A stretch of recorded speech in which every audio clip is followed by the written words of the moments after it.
Do you believe it's possible to communicate with the other side of life? Have you ever had a spiritual experience that you couldn't explain, but it changed your perception of reality forever?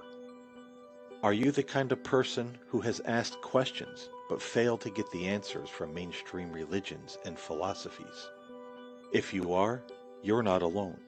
And in this podcast, we will endeavor to answer some of those questions from a very misunderstood and overlooked source. This is the journey into spiritualism.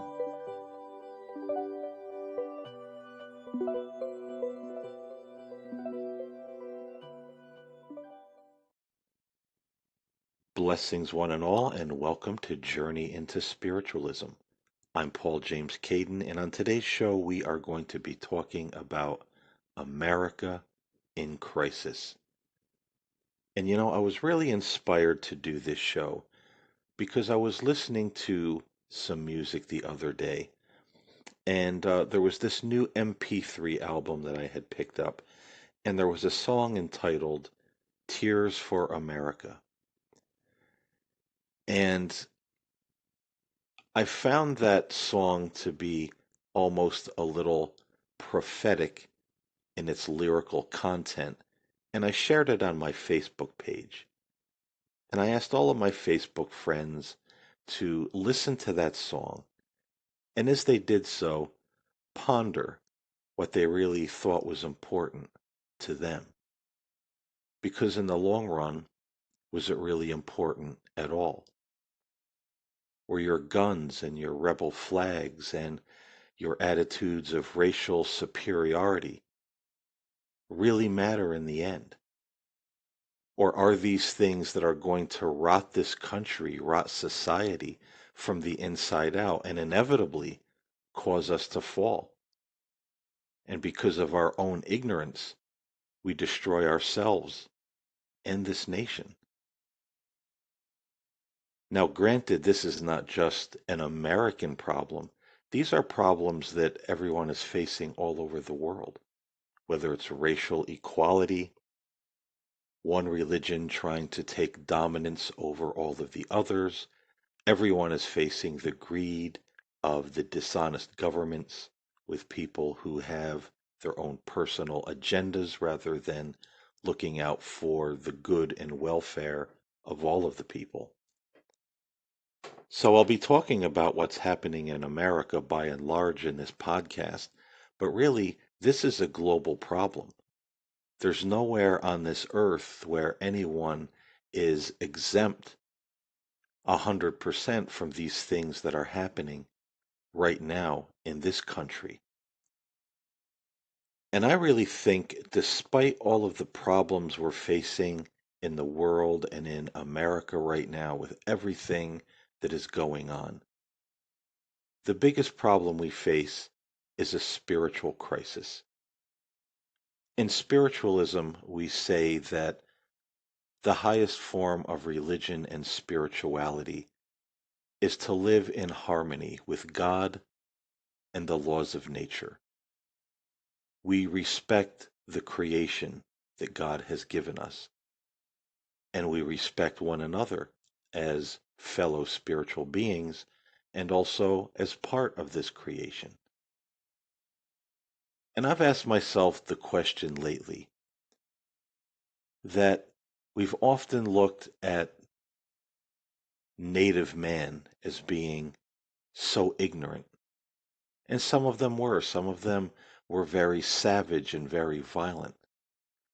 But there were also those that were peaceable and they did just that. They lived in harmony with their creator and with the laws of nature.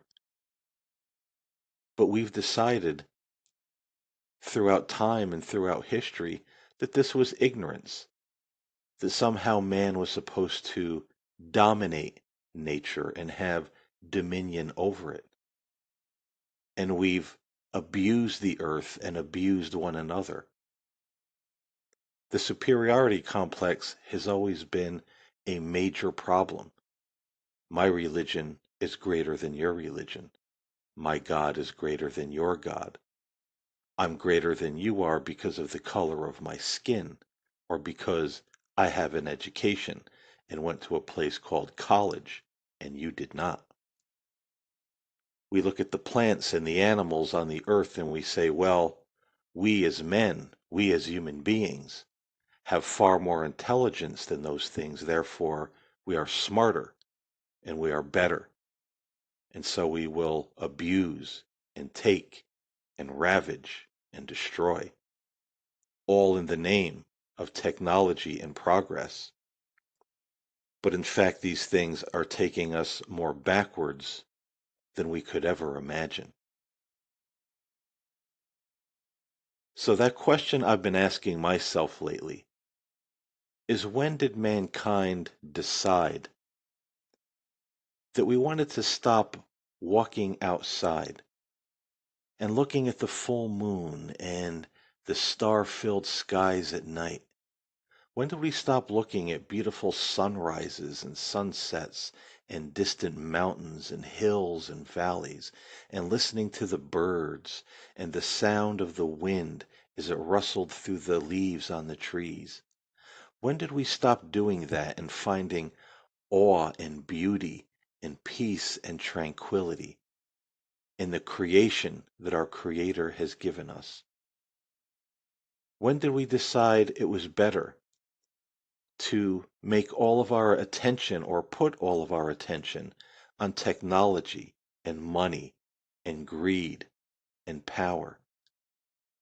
And that in doing that, we even forgot the most important thing in our lives, and that is our connection with God, our connection to our divine Creator. We've relegated that being to something that we visit once a week in a place called a church or a temple or a mosque.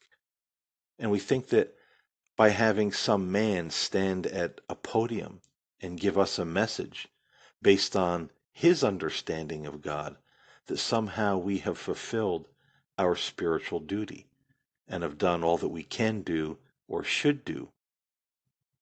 But in taking such a mechanical approach to our spirituality, we've also become poor agents or poor envoys of that divine spirit. We began to create God in our own image. We mold him in the image of our favorite denomination or church or religion. If we are white men, we say God is a white man, and he looks down upon those of a different skin color. In fact, they are inferior to us, and it is our godly right to think such an incredibly asinine thought about another human being. We have people in today's day and age in Christian churches, many of these mega churches, who feel that God wants them to be rich, and that if you're not rich, well, somehow you lack faith and you're not following the precepts of Christ, because secretly, unbeknownst by most people, Jesus was a very rich man. And so we always find ways to mold God in our image, to justify our hatred, our greed, our prejudice, our killing, our wars and holy wars. And we say that God blesses these things because he's just like us and he wants these things as well. But I would ask each and every person listening to this podcast the question: isn't the concept of God meant to make us better people? Isn't it meant to rise us above the things of this world and our petty thoughts and our lower base natures? Or is God there to simply magnify and glorify our base nature and give us a reason and an excuse to be just as dangerous and mean and greedy and terrible as we want to be? Because after all, God is that way too. Or at least we think he is. And this is why America and the world is in such a crisis right now, because this has been the prevailing attitude of man for far too long. How did we ever take the simple message that the riches of this world really amount to nothing by the time we reach the end of our lives? And it's how we lived our lives that really matters. And turn that around to put all the emphasis on the things of this world and say, this is how God blesses us. And if you don't have these things, or if you're not the same color as I am, well, you're less than. Haven't we missed the point when we have multi-billionaires in government claiming that they're followers of Christ, yet considering themselves to be elitists or better than, or the chosen ones who are to bring in the new Eden upon the earth, and everyone else is just like bacteria, germs, or vermin to be exterminated and controlled if need be, because that's just the way God really wants it, and that is living in harmony with God's laws and the laws of nature? How have we become so backwards in our thinking?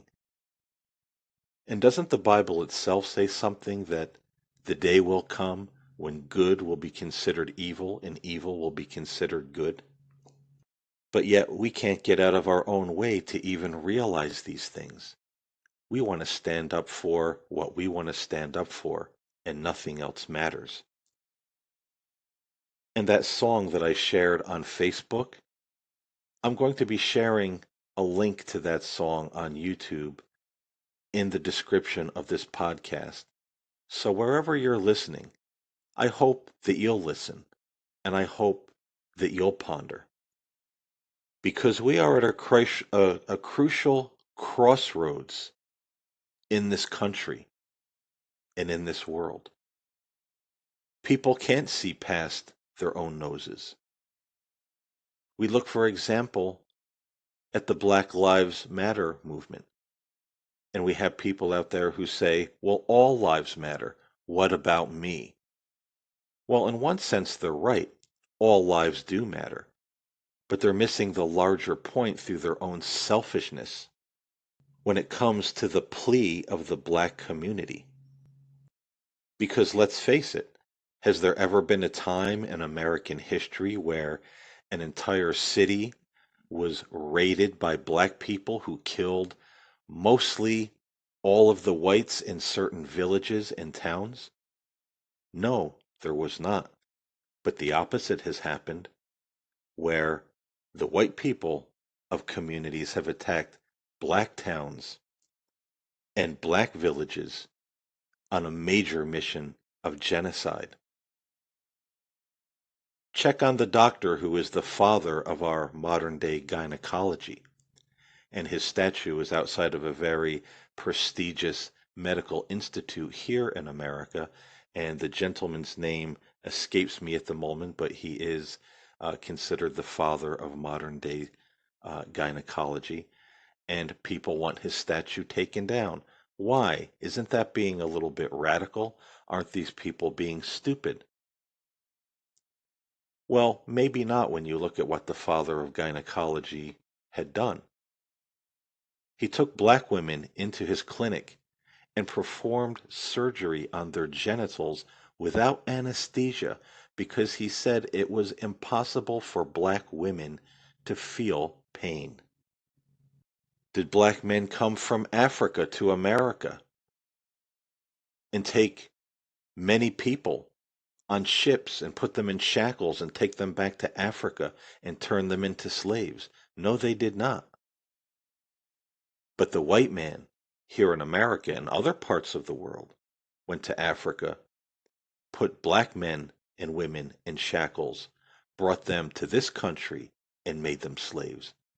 And they were whipped, and they were beaten, and they were killed, and they were abused, and they were looked at as being soulless animals who were nothing but savages.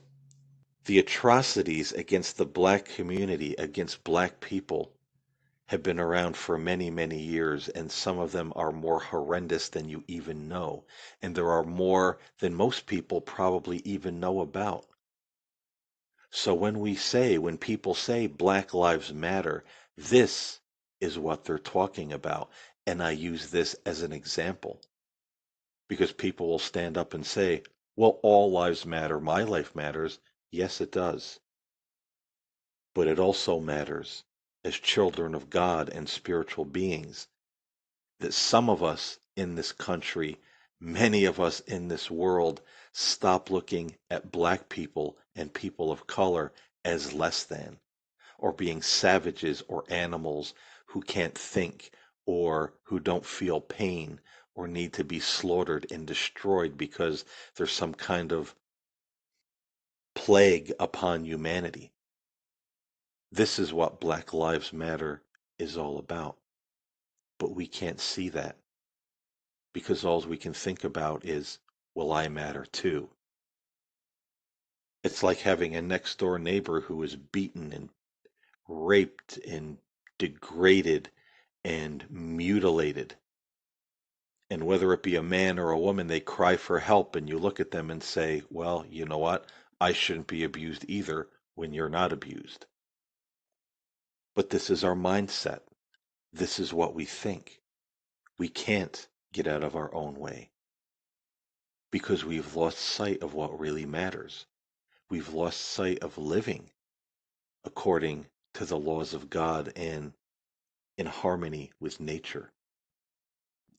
And by doing that, we've lost sight of many of the precepts and teachings of all religions that show us something different, that show us a better way, that tell us that we need to love and respect and have compassion for one another. And that when we die, when we leave this world, the most important thing is not our money, not our guns, not our rebel flags, not the color of our skin. It's how we lived our lives. It's the love we shared with others. It's the compassion we had on others. Do we really think when we leave this world and stand before God that He will ask us how many guns that we owned? Did we support the Second Amendment?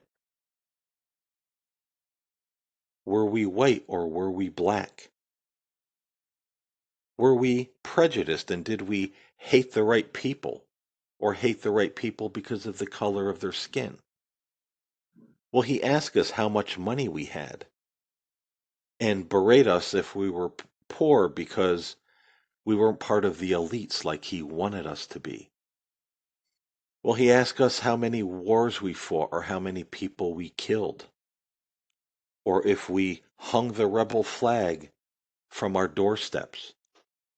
Will He ask us any of these things, and will any of these things matter in the sight of God? And that's why I put that song on Facebook, and that's why I ask people to listen and to ponder. Because are these things really what matters to God? Are they really what's going to get us into heaven? Are they really what makes us godly people or good Christians? Or are we just fooling ourselves and rotting and destroying this nation and even ourselves from the inside out? Because we've strayed so far from the truth, so far from the light.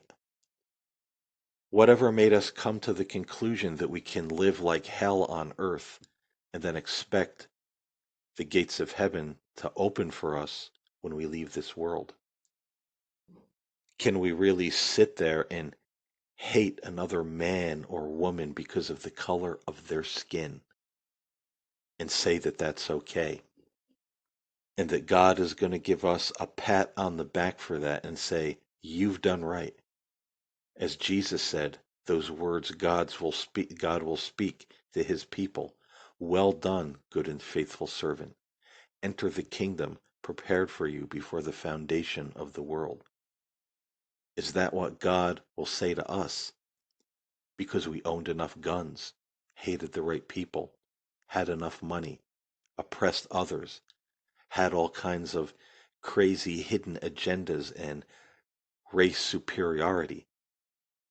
Or is that going to end us up in one of the hell realms when we leave this world? A place of suffering where the lessons we should have learned in this world, in this life, are much, much, much, much, much harder to learn in the next because it is in a place of greater suffering than this. And we have to ask ourselves, are we going to be any more accepted by God because we belong to the right political party or support the right political party? These are all of the illusions that so many people are under today. And we are certainly under that illusion here in America. It doesn't matter to me what political party or what politician someone supports. But I think we have to be wise and again get out of our own way and think about the words of Christ when he said, "By their fruits you shall know them." And when we have a president who says that the virus should be allowed to just ravage through America, and a vice president who asked by a reporter to say the words Black Lives Matter, but he could not and would not say those words. The Vice President of the United States, who is supposed to be a Christian man, a God-believing man. And when we have a man who is President of the United States putting posts on social media with blatant Nazi symbolism that is actually taken down by the social media site, but yet people clamor around this man and say, he is from God. He's doing God's work. We support this individual because he's going to make us and America great again. Now, I know some people will deny these things, and some people will not like to hear these things. It will make them angry. But I'm not saying these things in judgment. I'm not saying these things because I'm for one political party and not the other. No, me personally, I'm for whoever does the right thing. But in politics, the person who does the right thing seems very hard to find in this day and age. And again, I think we need to get out of our own way. We need to look at what people are saying and doing and how they're acting around us and say, is this really something God would support? When these individuals stand before God, how will they be judged? How will their lives be viewed? And how will my life be viewed if I stand with them and fully 100% support every terrible thing that they do just because they're part of the political party that I believe in? And here we are again, propping up what's important to us and not asking the big questions. Is this really important? Is this right? Is this godly? Is this from God? And how will God judge this when it comes before Him in that final day? Is this living in harmony with God and the laws of nature? And it saddens me to think that most people who will listen to this podcast will either leave a nasty comment, send me a nasty email, or just turn it off. Because we've absolutely lost the ability to look at ourselves and ask those bigger questions, to judge ourselves in the light of the love of God, and ask ourselves, am I doing right? Is this something I will be proud of when I stand before my Creator one day? We've somehow gotten this idea that just because a thought floats in between our ears and our minds, that it's the right thought because it's my thought. It's what I believe, and there's no questioning it. It's right, even if it's wrong. And that, my brothers and sisters, is a very dangerous place to be in spiritually. And it's a very dangerous place to be in when it comes to the future of our world. Because as I've said in the beginning of this show, it's something that will rot a nation, a country, a village, a town, a society, a person from the inside out and destroy them and everything around them. But it's our choice. We have free will. Go back and listen to some of my other podcasts that we're all souls learning a lesson, purifying our souls here in this world as we make our journey back towards God. How are you doing on that journey? How are you doing in that soul purification process? So when I say listen to the song, think and ponder, this is what I'm talking about. Are your politics and your politicians and your guns and your flags and your racial superiority and our arrogance and our ego, are all of these things purifying our souls? Are they making us better people? Are they making the world a better place? Are they making us more worthy of the presence of God when we leave this world? We've got to be honest with ourselves, because if we're not, the end will be catastrophic.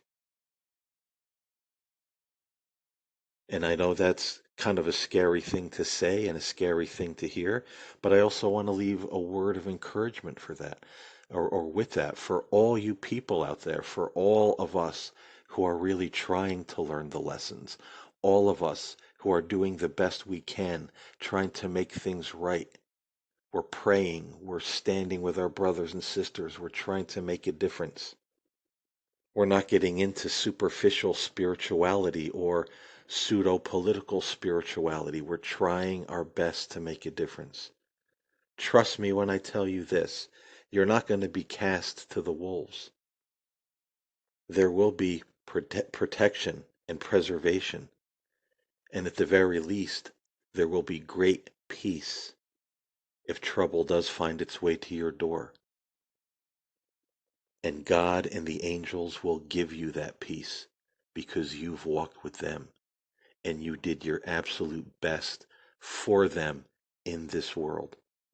So take heart and don't be afraid and don't be discouraged. Because for the most part, you will be like Lot, who was taken out of Sodom and Gomorrah before the judgment fell. So don't let this overwhelm you if you're a good person trying to do what is right in this very difficult time in this country's history and in the history of the world. God has got your back. The angels stand with you. The good spirits of the heavenly realms are there with you and they support you. They haven't forgotten about you and they will not abandon you. And for each and every one of us, this is a time when we have to be a light. And there may be only a few people that see that light and say, gee, they're right. But at least it's a few. And that's better than none at all. We're still doing God's work if we help one person out of 1,000 to see the light and get out of that chaos and mayhem that's all around them. And don't judge the people who are doing bad. This is something that I've been meditating on and thinking about and praying about, and it keeps coming back to me over and over again to not judge these people because they're lost souls who are far away from their Creator. And we just have to keep being that light as much as we can while we're here.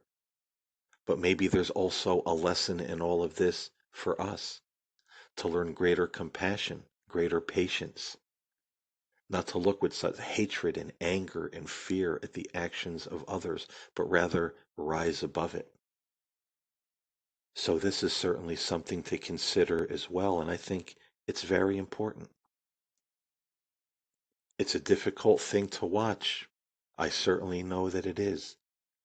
And a lot of politicians and religions and denominations and religious people are showing their true colors at this time because it's not about God anymore.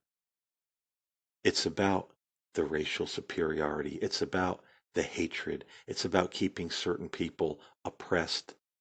It's about the guns and it's about the selfishness and the greed and having dominion over everything and everyone that doesn't believe like we believe. And folks, that's not love. And that is not a place that you want to run to for refuge and join that battle cry, because that will take you further away from God than you ever thought possible. But maybe this is a good thing. Maybe our man made religions and our man made constructs of God are falling. They're toppling like the useless idols of old. And some of us are standing by to say, now when all that is over with, allow us to help you catch a vision of what God is really like. And maybe that's where a greater peace on earth starts, because the old paradigm has fallen away. And wasn't the very first podcast that I ever did on Journey into Spiritualism called Rising Above the Old Paradigm? Maybe that was a little bit prophetic in and of itself. So, ladies and gentlemen, thank you so much for listening today. As always, I hope you got something out of this. Until next time, stay safe, stay well, don't get discouraged, don't let all this overwhelm you or burden you. Be kind and loving and compassionate to one another, and I'll see you next time here on the journey.